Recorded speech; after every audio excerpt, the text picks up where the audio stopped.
کتونکو تاسو زما په شا باندې کتلی شئ چې پاک افغان شهره د هر قسمه ګاډو لپاره تړل شوې ده او دغه شهره بنده ده، ګاډي تګ راتګ نشي کولی او پر لت روان دی.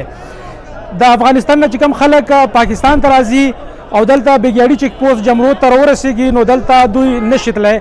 د هغې نه علاوه د پېښور نه چې کوم خلک تورخم ته یا افغانستان ته ځي نو هغه هم په بګیاړي چیک پوسټ باندې دلته دغه پر لت لرونکو خلکو ناستي او هغه رامنې کوي او مخکې نه پرېږدي.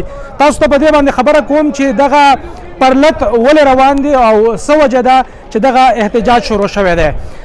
تاسو له په دې حوالې سره ویم چې نن د تیرا کوکي خیل متاثرین کډوال چې د 14 کالو څخه دوی دلته په خیبر کې د کډوالۍ ژوند کوي او هغوی د تیرا راجګل سیمې نه بېکوره شوي دي. هغوی نن دغه پرېکړه کړې وه چې هغوی خپل وطن ته تیرا ته واپس لاړ شي، خو چې کله دوی شین کمر سیمې ته ورسېدل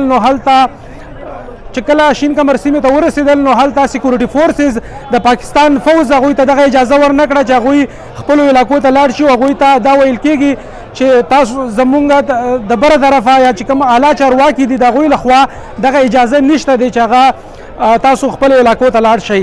هغوی مجبورا دلته راغلل او په ضلع خیبر ضلع جمرود سیمه بګیاړي کې هغوی پرلت ووهو او دلته اوس هغوی ناست دي، دغه روډ یې بند کړی دی.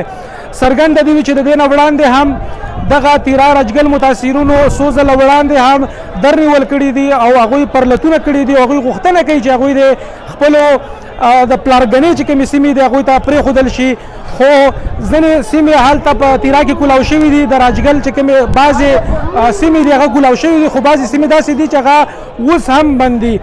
دغه د تیرا متاثرین دغه کډوال غوښتنه لري د حکومت نه چې هغوی د خپلو علاقو ته پرېښودل شي، خو د حکومت لخوا هغوی ته څه مثبت ځواب نه دی میلاو شوی، د کوم له امله چې هغوی پرلت شروع کړی دی، احتجاج یې پیل کړی دی او د 3 غنټو راهسې دغه پاک افغان شهره دغه پاک افغان لویه لار بنده ده او ګاډي یا موټرې په دې باندې تګ راتګ نشي کولی.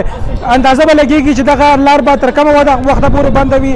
د دوی غوښتنې دا دي چې دوی د خپلې تیرا راجګل سیمې ته خپل کلو ته پرېښودی شي چې هلته دوی په خپل ژوند شروع کړي. دلته هغوی ته ډېرې زیاتې ستونزې دي، نو کومه پورې چې حکومتي چارواکي دلته راځي او د هغوی سره خبرې اترې کوي، مذاکرات او باتچیت کوي، نو د هغې نه بعد څه نه څه لار پیدا کېدی شي. دا وخت ډېره زیاته ستونزه مسافرو ته ده چې هغوی ګاډي د 100 غنټو راهسې ولاړ دي. مریضان دي په هغې کې چې هغه هسپتال ته وړل کېږي. داسې مریضان هم پکې راځي چې د هغوی د ژوند او د مرګ په کشمکش کې وي، خو هغوی هم دا وخت په دغه سخته ستونزه کې رامخې ته دي. نور اپډیټس وخت به وخت به تاسو له درکوو. تاسو ګورئ پښتو ډیجیټل. زه ذاکر الله یم په مخه.